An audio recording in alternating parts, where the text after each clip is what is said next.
I guess I'd better mute you guys. Without Zeta there to be noisy, I forget. Now Gandalf rode to the great pillar of the hand, and passed it. And as he did so, the riders saw to their wonder that the hand appeared no longer white. It was stained as with dried blood, and looking closer they perceived that its nails were red.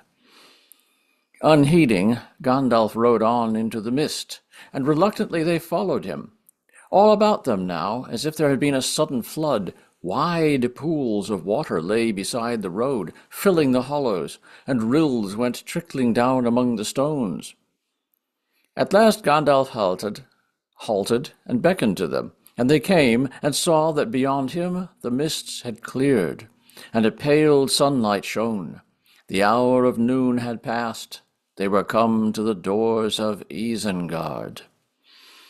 But the doors lay hurled and twisted on the ground, and all about stone, cracked and splintered into countless jagged shards, was scattered far and wide, or piled in ruinous heaps. The great arch still stood, but it now opened upon a roofless chasm. The tunnel was laid bare, and through the cliff-like walls on either side great rents and breaches had been torn. Their towers were beaten into dust. If the great sea had risen in wrath and fallen on the hills with storm, it could have worked no greater ruin. The ring beyond was filled with steaming water, a bubbling cauldron in which there heaved and floated a wreckage of beams and spars, chests and casks and broken gear. Twisted, leaning pillars reared their splintered stems above the flood, but all the roads were drowned. Far off, it seemed, half veiled in winding cloud, there loomed the island rock. Still dark and tall, unbroken by the storm, the tower of Orthanc stood. Pale waters lapped about its feet. The king and all his company sat silent on their horses, marveling, perceiving that the power of Saruman was overthrown, but how they could not guess. And now they turned their eyes towards the archway and the ruined gates. There they saw close beside them a great rubble heap, and suddenly they were aware of two small figures lying on it at their ease, grey-clad, hardly to be seen among the stones. There were bottles and bowls and platters laid beside them, as if they had just eaten well and now rested from their labour. One seemed asleep. The other, with crossed legs and arms behind his head, leaned back against a broken rock, and sent from his mouth long wisps and little rings of thin blue smoke. For a moment Theoden and Eomer and all his men stared at them in wonder. Amid all the wreckage of Isengard, this seemed to them the strangest sight. But before the king could speak, the small, smoke-breathing figure became suddenly aware of them, as they sat there silent on the edge of the mist. He sprang to his feet. A young man he looked, or like one, though not much more than half a man in height. His head of brown curling hair was uncovered, but he was clad in a travel-stained cloak of the same hue and shape as the companions of Gandalf had worn when they rode into Edoras. He bowed very low, putting his hand upon his breast. Then, seeming not to observe the wizard and his friends, he turned to Eomer and the king. "Welcome, my lords, to Isengard," he said. "We are the door wardens. Meriadoc, son of Saradoc, is my name, and my companion, who, alas, is overcome with weariness," here he gave the other a dig with his foot, "is Peregrine, son of Paladin, of the house of Took. Far in the north is our home.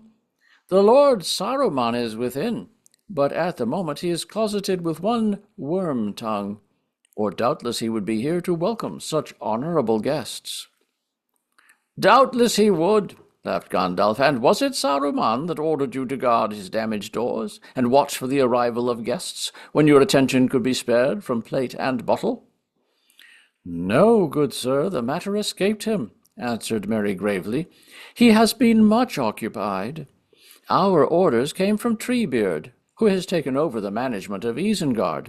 He commanded me to welcome the Lord of Rohan with fitting words. I have done my best.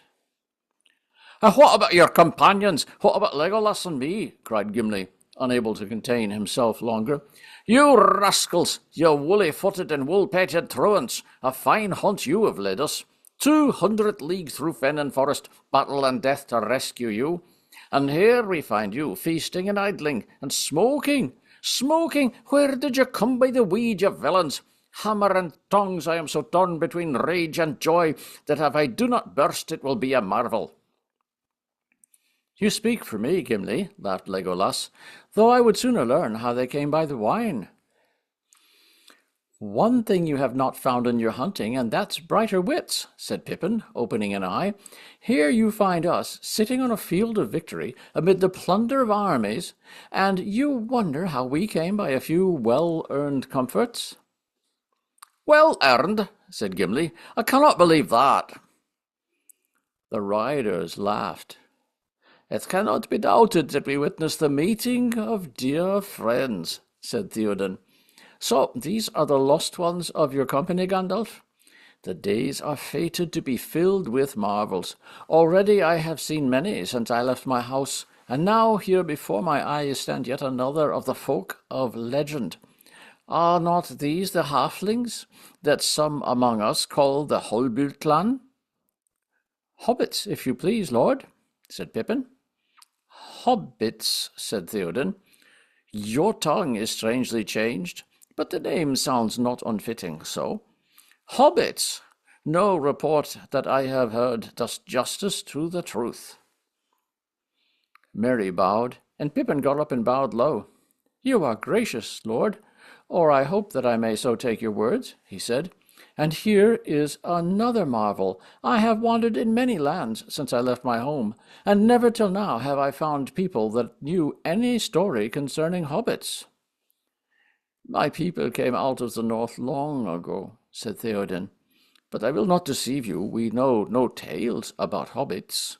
All that is said among us is that far away, over many hills and rivers, live the halfling folk that dwell in holes and in sand dunes.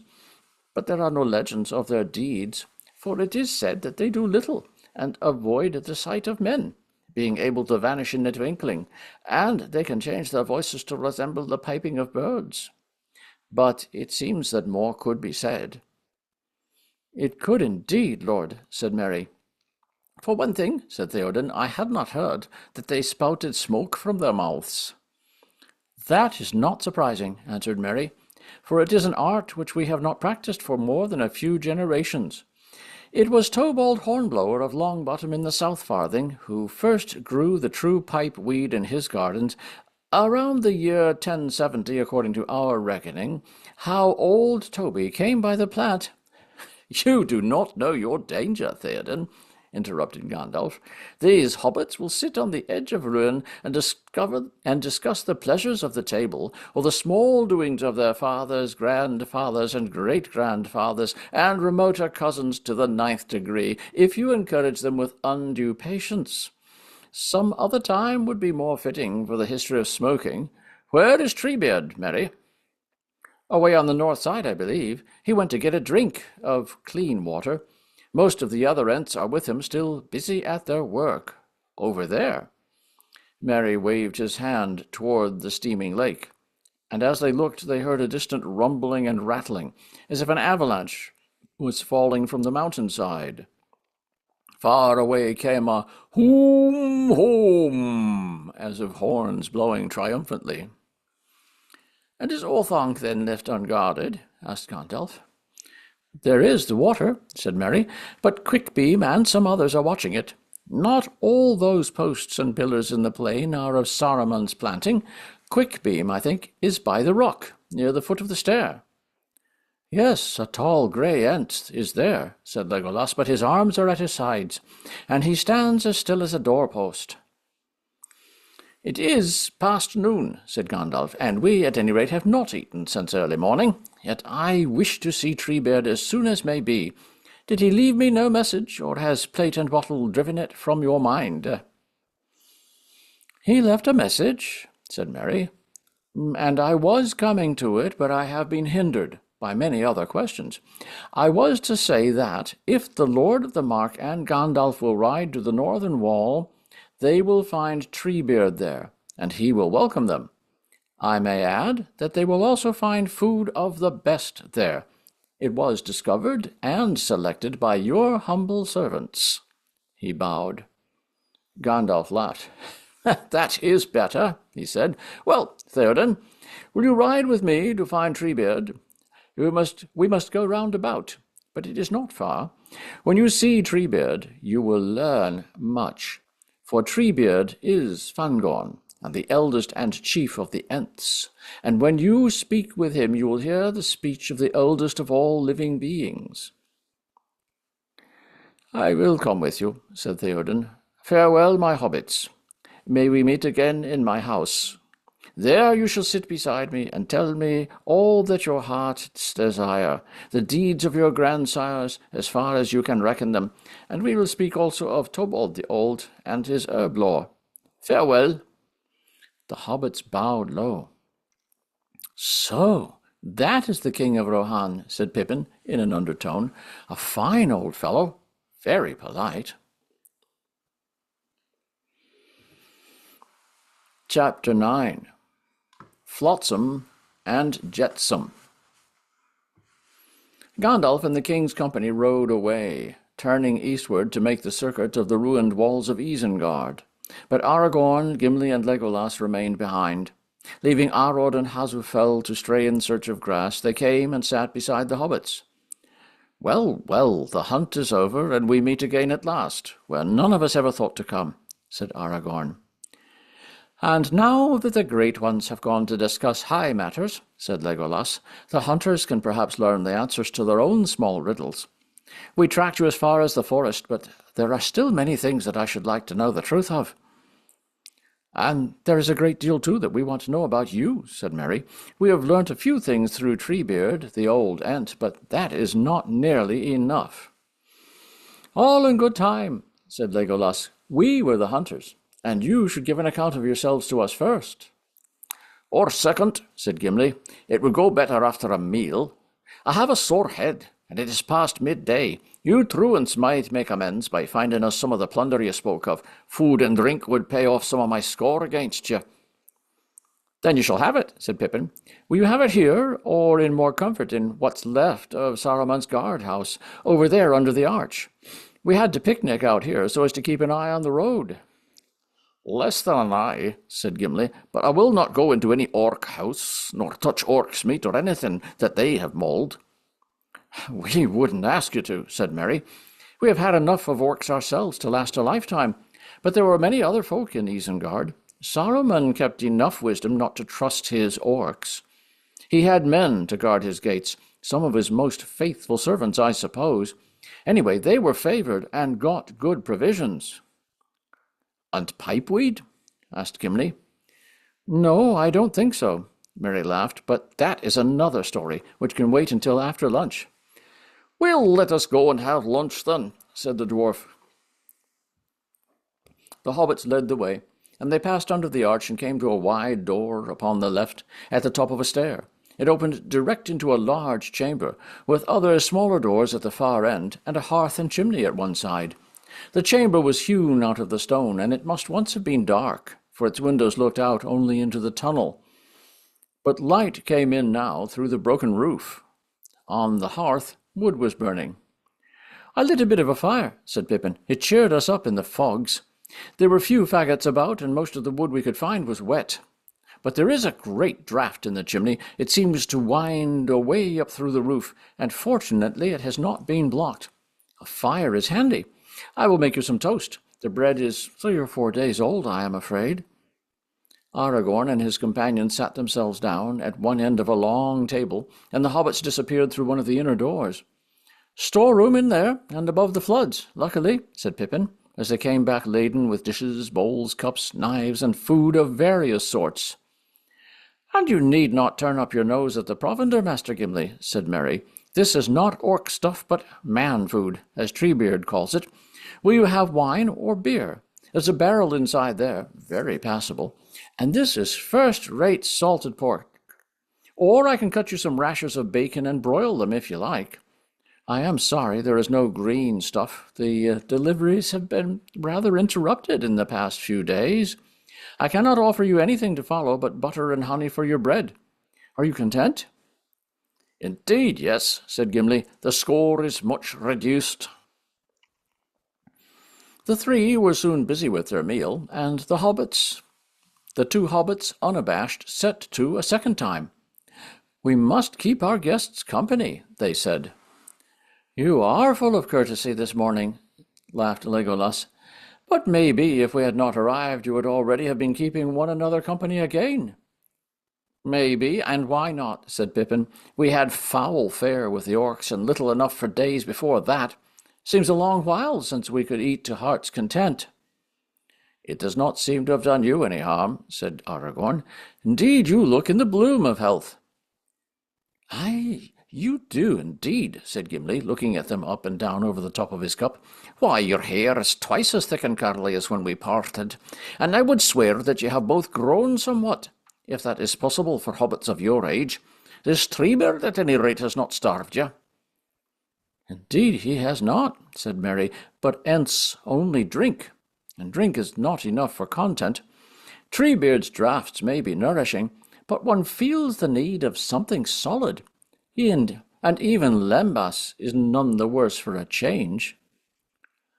You have drunk of the waters of the Ents, have you? Said Legolas. Ah, then I think it is likely that Gimli's eyes do not deceive him. Strange songs have been sung of the draughts of Fangorn. Many strange tales have been told about that land, said Aragorn. I have never entered it. Come, tell me more about it, and about the Ents.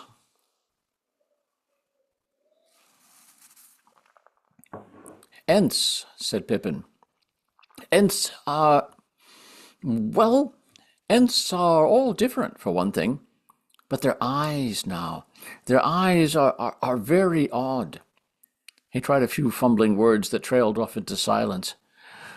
Oh, well, he went on, you have seen some at a distance already. They saw you at any rate and reported that you were on the way, and you will see many others, I expect, before you leave here. You must form your own ideas. No, said Gimli. We are beginning the story in the middle. I should like a tale in the right order, starting with that strange day when our fellowship was broken. You shall have it if there is time, said Merry, but first, if you have finished eating, you shall fill your pipes and light up, and then for a little while we can pretend that we are all back safe at Bree again, or in Rivendell. He produced a small leather bag full of tobacco. We have heaps of it, he said, and you can all pack as much as you wish when we go. We did some salvage work this morning, Pippin and I.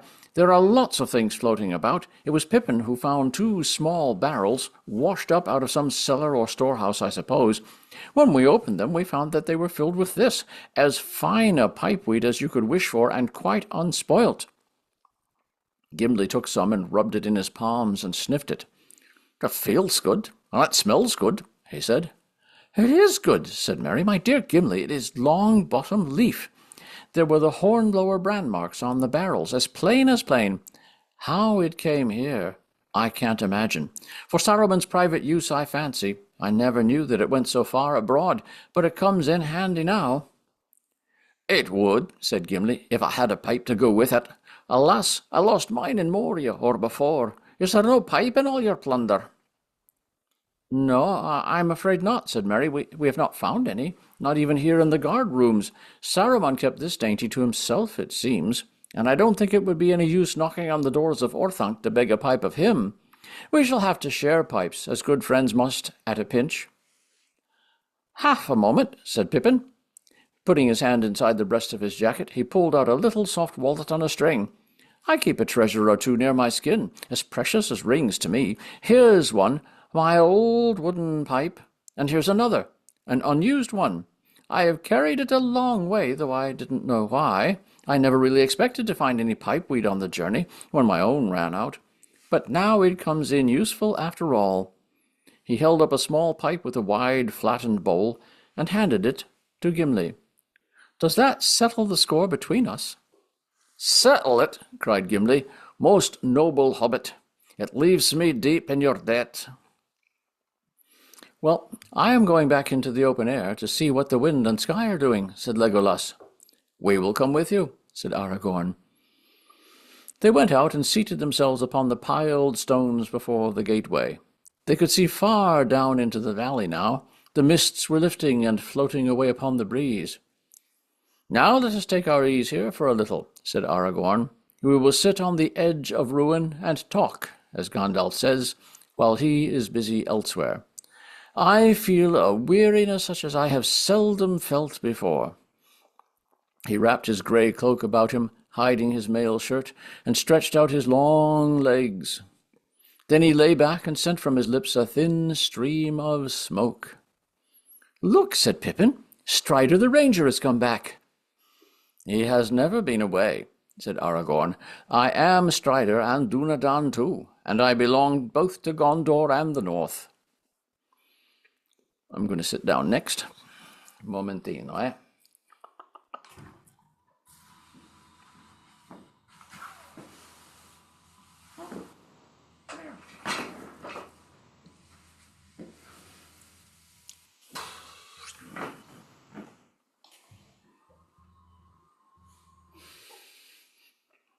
They smoked in silence for a while, and the sun shone on them, slanting into the valley from among white clouds high in the west.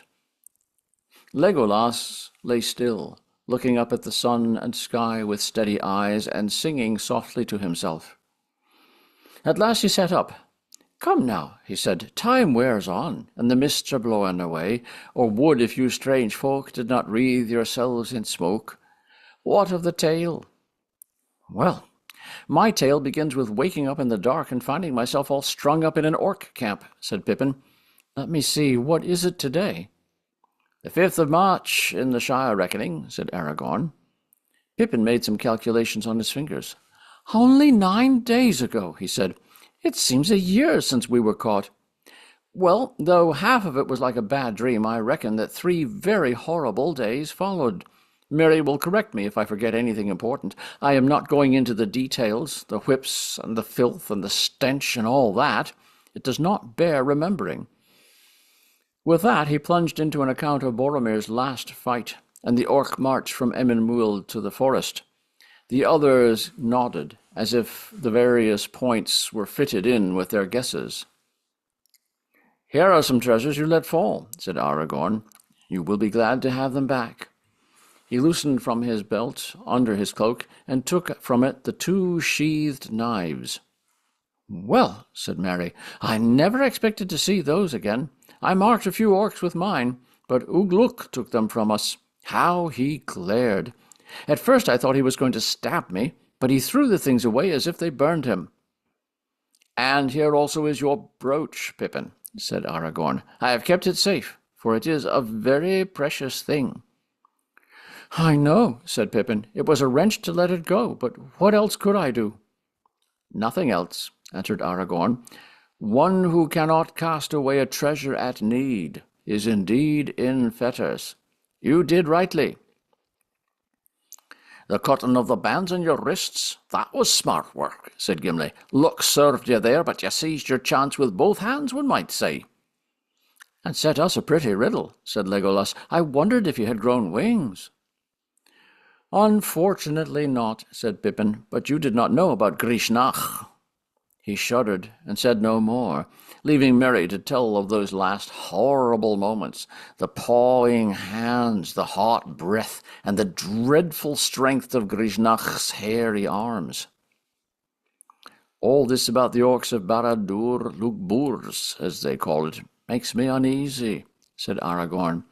"The Dark Lord already knew too much, and his servants also, and Grishnach evidently sent some message across the river after the quarrel. But the Red Eye will be looking towards Isengard. But Saruman, at any rate, is in a cleft stick of his own cutting." "Yes, whichever side wins, his outlook is poor," said Merry. "Things began to go all wrong for him from the moment his orcs set foot in Rohan." "And we caught a glimpse of the old villain," or so Gandalf hints, said Gimli, on the edge of the forest. When was that? Asked Pippin. 5 nights ago, said Aragorn. Let me see, said Merry. 5 nights ago. Now we come to a part of the story you know nothing about. We met Treebeard that morning after the battle, and that night we were at Wellinghall, one of his Ent houses. The next morning we went to Entmoot, a gathering of Ents, that is, and the queerest thing I have ever seen in my life. It lasted all that day and the next, and we spent the nights with an Ent called Quickbeam, and then late in the afternoon and the 3rd day of their moot, the Ents suddenly blew up. It was amazing. The forest had felt as tense as if a thunderstorm was brewing inside it. Then all at once they exploded. I wish you could have heard their song as they marched. If Saruman had heard it, he would be 100 miles away by now, even if he had to run on his own legs, said Pippin. Though Isengard be strong and hard, as cold as stone and bare as bone, we go to war, to hew the stone and break the door. There was very much more. A great deal of the song had no words, and was like the music of horns and drums. It was very exciting. But I thought it was only marching music and no more, just a song, until I got here. Now I know better. We came down over the last ridge into Nan Corunir after night had fallen, Merry continued. It was then that I first had the feeling that the forest itself was moving behind us. I thought I was dreaming an Entish dream, but Pippin had noticed it too. We were both frightened, but we did not find out more about it until later. It was the Huorns, or so the Ents call them in short language. Treebeard won't say much about them, but I think they are Ents that have become almost like trees, at least to look at. They stand here and there in the woods or under its eaves, silent, watching endlessly over the trees. But in the darkest dales there are hundreds and hundreds of them, I believe. There is a great power in them, and they seem able to wrap themselves in shadow. It is difficult to see them moving, but they do. They can move very quickly if they are angry. You stand still looking at the weather, maybe, or listening to the rustling of the wind, and then suddenly you find that you are in the middle of a wood with great groping trees all around you. They still have voices and can speak with the Ents. That is why they are called Huorns, Treebeard says. But they have become queer and wild. Dangerous. I should be terrified of meeting them if there were no true Ents about to look after them. Well, in the early night we crept down a long ravine into the upper end of the Wizard's Vale, the Ents with all the rustling Huorns behind. We could not see them, of course, but the whole air was full of creaking. It was very dark, a cloudy night. They moved at a great speed as soon as they had left the hills, and made a noise like rushing wind. The moon did not appear through the clouds, and not long after midnight there was a tall wood all round the north side of Isengard. There was no sign of enemies, nor of any challenge. There was a light gleaming from a high window in the tower, and that was all. Treebeard and a few more Ents crept on, right round to within sight of the great gates. Pippin and I were with him. We were sitting on Treebeard's shoulders, and I could feel the quivering tenseness in him. But even when they are aroused, Ents can be very cautious and patient. They stood still as carved stones, breathing and listening. Then all at once there was a tremendous stir. Trumpets blared, and the walls of Isengard echoed. We thought that we had been discovered, and that battle was going to begin. But nothing of the sort. All Saruman's people were marching away. I don't know much about this war, or about the horsemen of Rohan, but Saruman seems to have meant to finish off the king and all his men with one final blow. He emptied Isengard. I saw the enemy go, endless lines of marching orcs, and troops of them mounted on great wolves, and there were battalions of men, too. Many carried torches, and in the flare I could see their faces. Most of them were ordinary men, rather tall and dark-haired, and grim, but not particularly evil-looking. But there were some others that were horrible, man-high, but with goblin faces, sallow, leering, squint-eyed. Do you know, they reminded me at once of that southerner at Bree, only he was not so obviously orc-like as most of these were. I thought of him too, said Aragorn. We had many of these half-orcs to deal with at Helm's Deep. It seems plain now that the southerner was a spy of Saruman's, but whether he was working with the Black Riders or for Saruman alone, I do not know. It is difficult with these evil folk to know when they are in league and when they are cheating one another. Well, of all sorts together, there must have been 10,000 at the very least, said Merry. They took an hour to pass out of the gates. Some went off down the highway to the fords, and some turned away and went eastward. A bridge has been built down there about a mile away, where the river runs in a very deep channel. You could see it now if you stood up.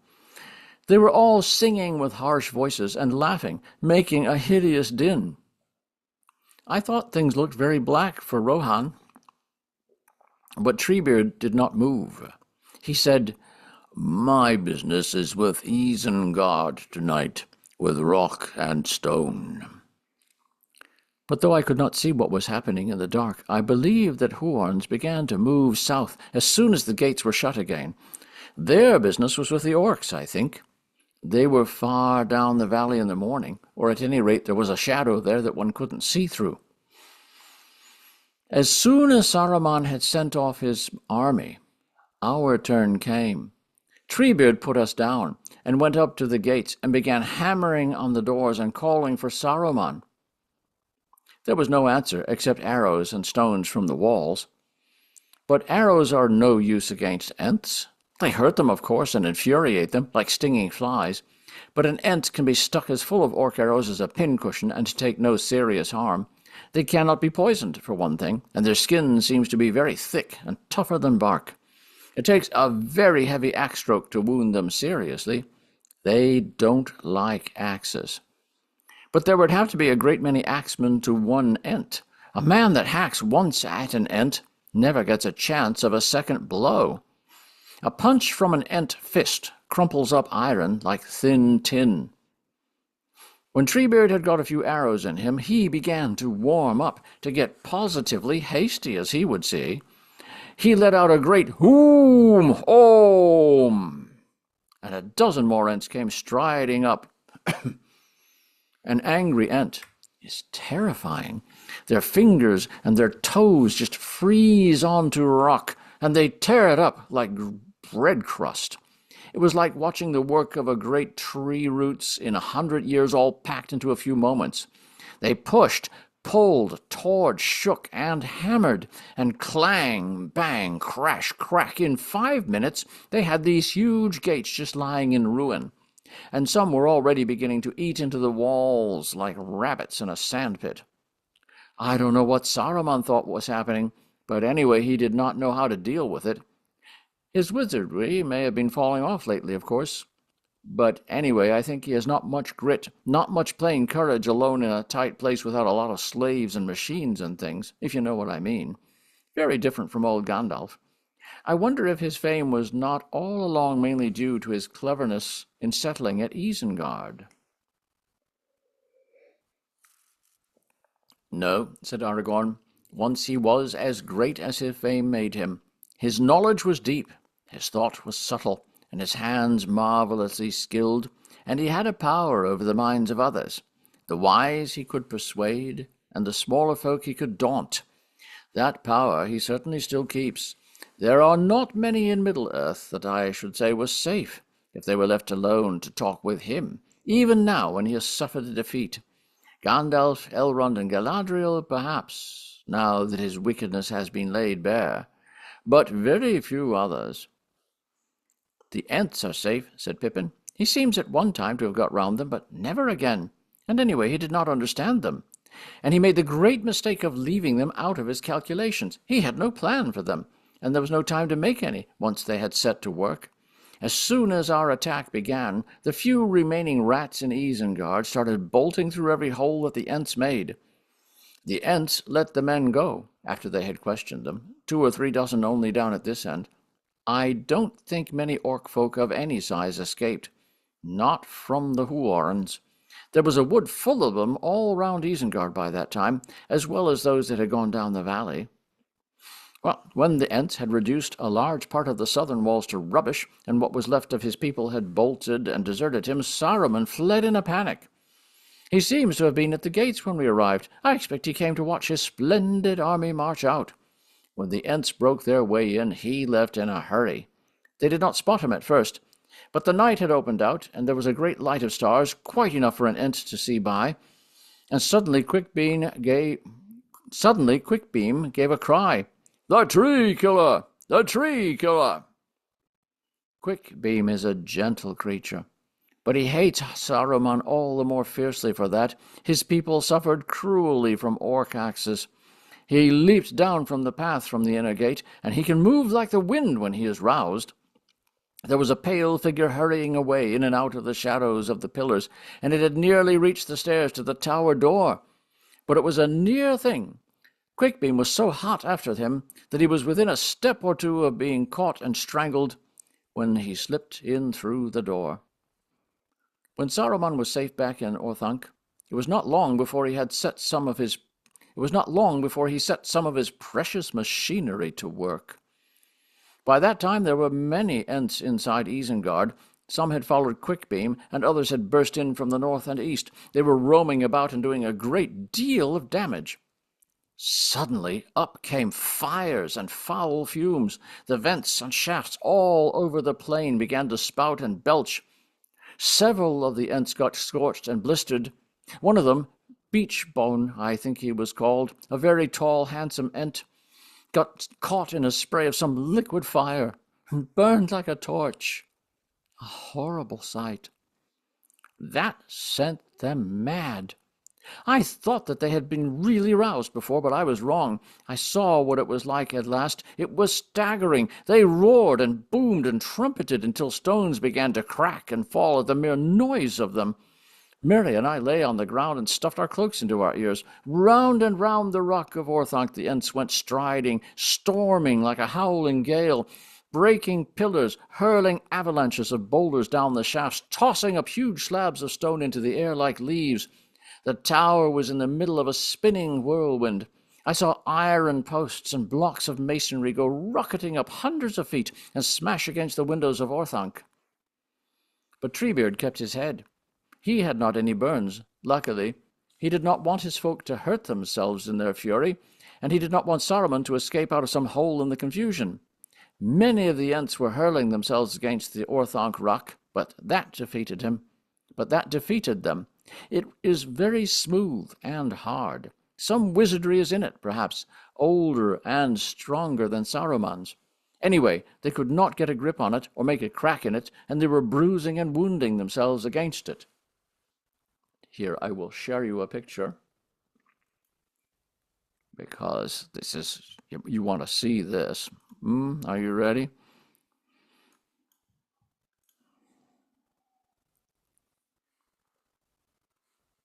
How's that? You can see the Ents at war.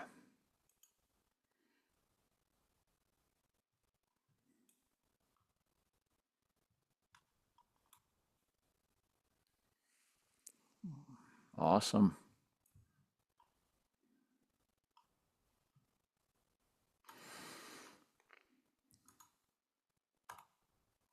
Okay.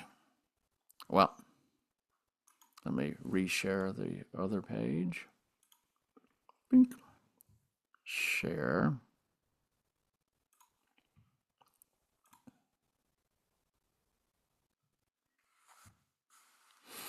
So Treebeard went out into the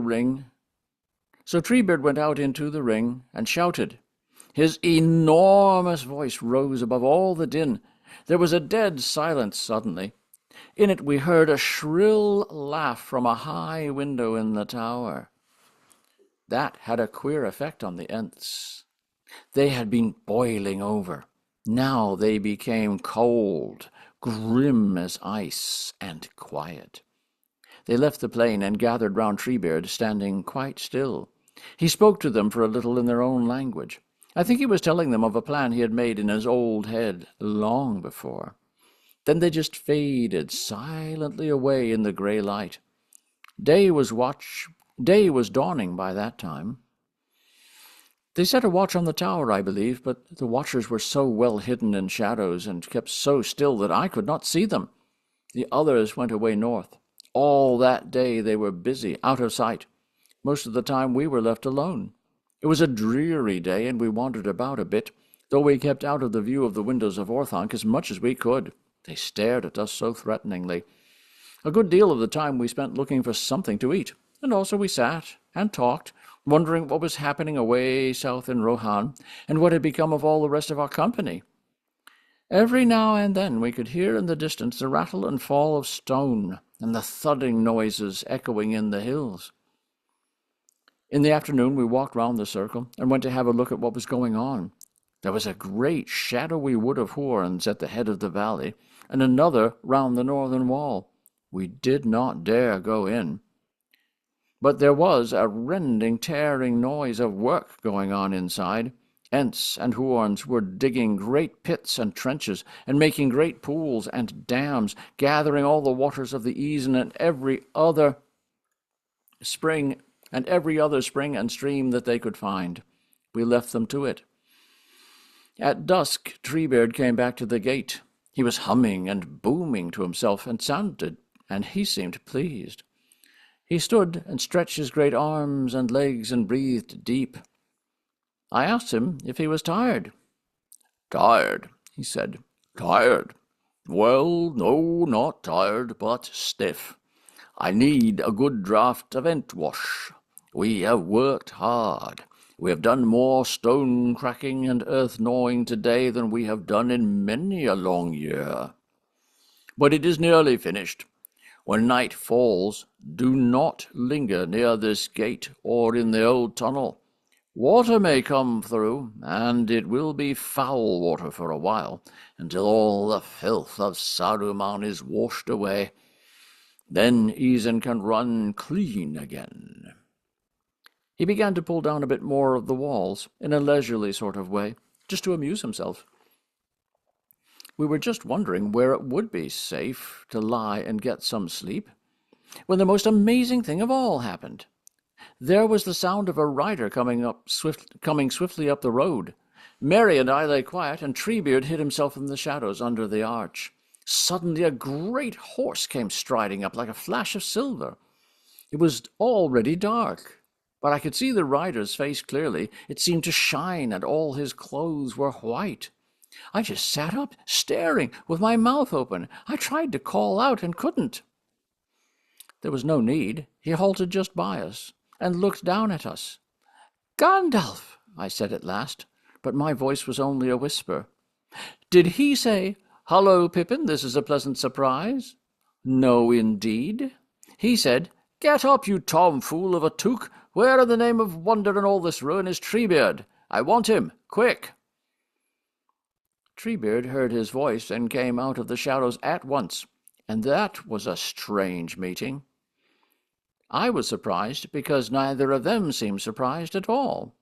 Gandalf obviously expected Treebeard here, and Treebeard might almost have been loitering about near the gates on purpose to meet him.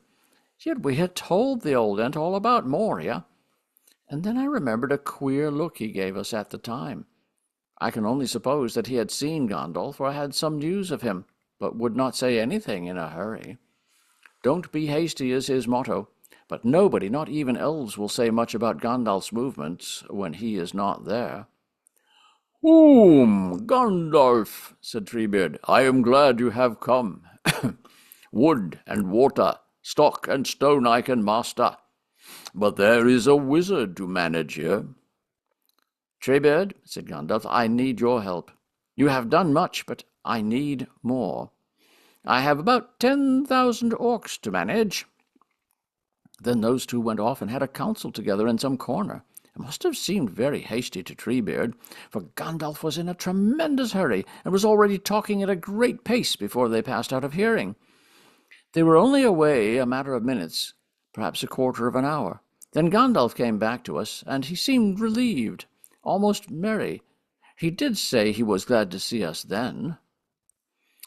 "But Gandalf," I cried, "where have you been?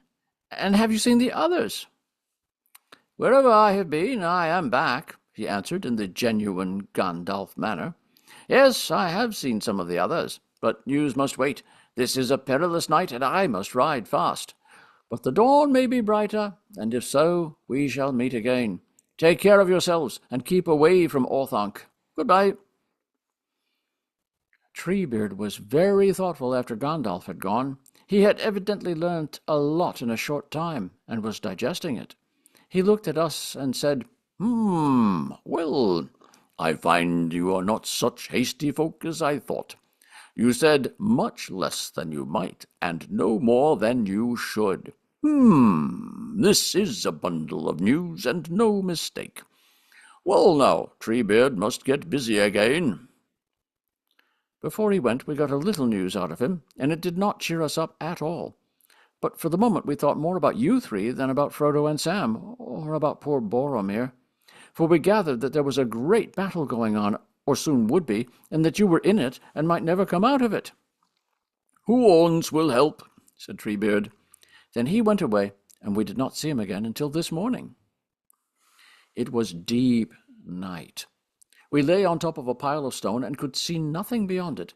Mist or shadows blotted out everything like a great blanket all around us.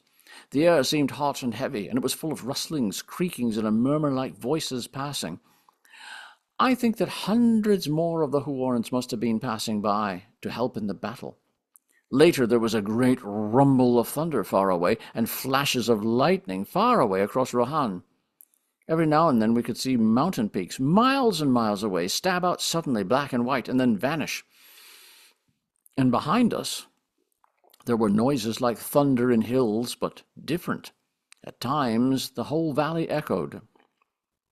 It must have been about midnight when the Ents broke the dams and poured all the gathered waters through a gap in the northern wall down into Isengard. The Huorn dark had passed, and the thunder had rolled away. The moon was sinking behind the western mountains. Isengard began to fill up with black, creeping streams and pools. They glittered in the last light of the moon as they spread over the plain. Every now and then the waters found their way down into some shaft or spout hole. Great white steams hissed up. Smoke rose in billows. There were explosions and gusts of fire. One great coil of vapor went whirling up, twisting round and round Orthanc until it looked like a tall peak of cloud, fiery underneath and moonlit above. And still more water poured in, until at last Isengard looked like a huge flat saucepan, all steaming and bubbling. "We saw a cloud of smoke and steam from the south last night when we came up to the mouth of Nan-Gurunir," said Aragorn. "We feared that Saruman was brewing some new devilry for us." "Not he," said Pippin. "He was probably choking and not laughing any more. By morning, yesterday morning, the water had sunk down into all the holes, and there was a dense fog.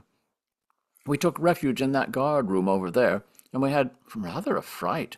The lake began to overflow and pour out through the old tunnel, and the water was rising rapidly up the steps. We thought we were going to get caught like orcs in a hole. But we found a winding stair at the back of the storeroom that brought us up on top of the arch. It was a squeeze to get out, as the passages had been cracked and half blocked with fallen stones near the top. And there we sat high above the floods and watched the drowning of Isengard. The Ents kept on pouring in more water till all the fires were quenched and every cave filled. The fogs slowly gathered together and steamed up into a huge umbrella of cloud. There must have been a mile high. In the evening there was a great rainbow over the eastern hills, and then the sunset was blotted out in a thick drizzle on the mountainsides. It all went very quiet. A few wolves howled mournfully far away.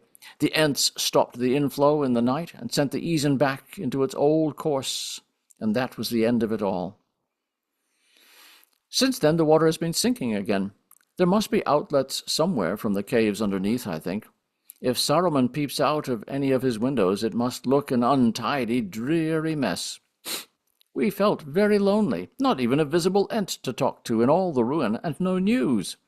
We spent the night on top here, up on top there above the arch, and it was cold and damp, and we did not sleep. We had a feeling that anything might happen at any minute. Saruman is still in his tower. There was a noise in the night like a wind coming up the valley.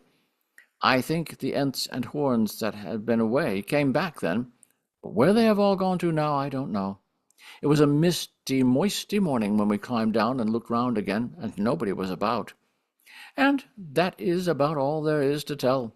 It seems almost peaceful now after all the turmoil, and safer too, somehow, since Gandalf came back.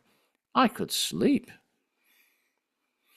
They all fell silent for a while. Gimli refilled his pipe. "There is one thing I wonder about," he said as he lit it with his flint and tinder. "Wormtongue. You told Theoden he was with Saruman. How did he get there?"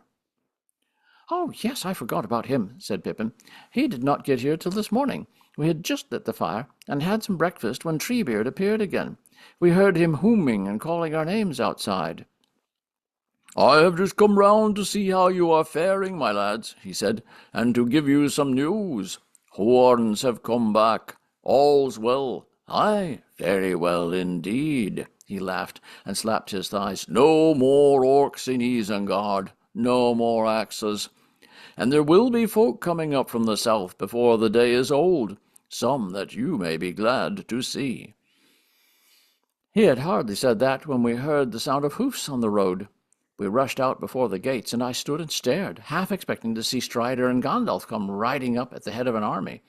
But out of the midst there rode a man on an old, tired horse, and he looked a queer, twisted sort of creature himself. There was no one else. When he came out of the mist and suddenly saw all the ruin and wreckage in front of him, he sat and gaped, and his face went almost green. He was so bewildered that he did not seem to notice us at first. When he did, he gave a cry and tried to turn his horse round and ride off. But Treebeard took 3 strides, put out a long arm, and lifted him out of the saddle. The horse bolted in terror, and he grovelled on the ground.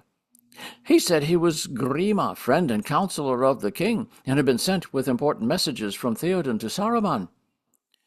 "And no one else would dare to ride through the open land so full of foul orcs," he said. "So I was sent, and I have had a perilous journey, and am hungry and weary. I fled far north out of my way, pursued by wolves." I caught the sidelong looks he gave to Treebeard, and I said to myself, "Liar." Treebeard looked at him in his long, slow way for several minutes, till the wretched man was squirming on the floor. Then at last he said, I was expecting you, Master Wormtongue." The man started at that name. "Gandalf got here first, so I know as much about you as I need, and I know what to do with you." "Put all the rats in one trap," said Gandalf, "and I will. I am the master of Isengard now, but Saruman is locked in his tower, and you can go there and give him all the messages that you can think of." Let me go, said Wormtongue. "I know the way." "You knew the way, I don't doubt," said Treebeard, "but things have changed here a little. Go and see." He let Wormtongue go, and he limped off through the arch with us close behind until he came inside the ring and could see all the floods that lay between him and Orthanc. Then he turned to us. "Let me go away," he whined. "Let me go away. My messages are useless now." "They are indeed," said Treebeard. "But you have only 2 choices. To stay with me until Gandalf and your master arrive, or cross the water. Which will you have?" The man shivered at the mention of his master, and put a foot into the water, but he drew back. "I cannot swim," he said. "The water is not deep," said Treebeard. "It is dirty, but that will not harm you, Master Wormtongue. In you go now." With that, the wretch floundered off into the flood. It rose nearly to his neck before he got too far away for me to see him.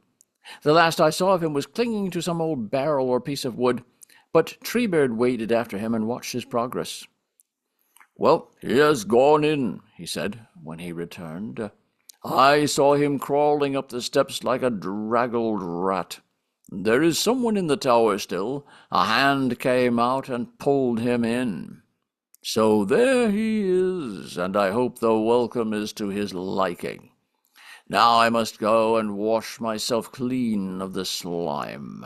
I'll be away up on the north side if anyone wants to see me. There is no clean water down here fit for an ant to drink or to bathe in. So I will ask you two lads to keep a watch at the gate for the folk that are coming. There'll be the Lord of the Fields of Rohan, mark you. You must welcome him. There'll be the Lord of the Fields of Rohan, mark you. You must welcome him as well you know how. His men have fought a great fight with the orcs. Maybe you know the right fashion of men's words for such a lord better than Ents. There have been many lords in the green fields in my time, and I have never learned their speech or their names. They will be wanting man food, and you know all about that, I guess. So find what you think is fit for a king to eat, if you can. And that is the end of the story. Oh, and that is the end of the story. Though I should like to know who this Wormtongue is. Was he really the king's counsellor? He was, said Aragorn, and also Saruman's spy and servant in Rohan. Fate has not been kinder to him than he deserves. The sight of the ruin of all that he thought so strong and magnificent must almost have been punishment enough, and I fear that worse awaits him. Yes, I don't suppose Treebeard sent him to Orthanc out of kindness, said Merry. He seemed rather grimly delighted with the business, and was laughing to himself when he went to get his bathe and drink. We spent a busy time after that, searching the flotsam and rummaging about. We found 2 or 3 storerooms in different places, nearby above the flood level. But Treebeard sent some Ents down, and they carried off a great deal of the stuff. We want man food for 25, said the Ents, so you can see that somebody had counted your company carefully before you arrived. You 3 were evidently meant to go with the great people. But you would not have fared any better. We kept as good as we sent, I promise you. Better, because we sent no drink. What about drink? I said to the Ents. There is the water of Isen, they said, and that is good enough for Ents and men. But I hope the Ents may have found some time to brew some of their draughts from the mountain springs, and we shall see Gandalf's beard curling when he returns. After the Ents had gone, we felt tired and hungry, but we did not grumble. Our labours had been well rewarded. It was through our search for man food that Pippin discovered the prize of all the flotsam, those hornblower barrels. Pipeweed is better than food, said Pippin, and that is how the situation arose. We understand it all perfectly now, said Gimli. All except one thing, said Aragorn. Leaf from the South Farthing in Isengard. The more I consider it, the more curious I find it. I have never been in Isengard, but I have journeyed in this land, and I know well the empty countries that lie between Rohan and the Shire. Neither goods nor folk have passed that way for many a long year, not openly. Saruman had secret dealings with someone in the Shire, I guess. Worm-tongues may be found in other houses than King Theoden's. Was there a date on the barrels? Yes, said Pippin. It was the 1417 crop, that is, last year's. No, the year before, of course, now. It's a good year. It was a good year. Ah, well, whatever evil was afoot is over now, I hope. Or else it is beyond our reach at present, said Aragorn. Yet I think I shall mention it to Gandalf, small matter though it may seem among his great affairs. I wonder what he is doing, said Merry. The afternoon is getting on. Let us go and look round. You can enter Isengard now at any rate, Strider, if you want to, but it is not a very cheerful sight.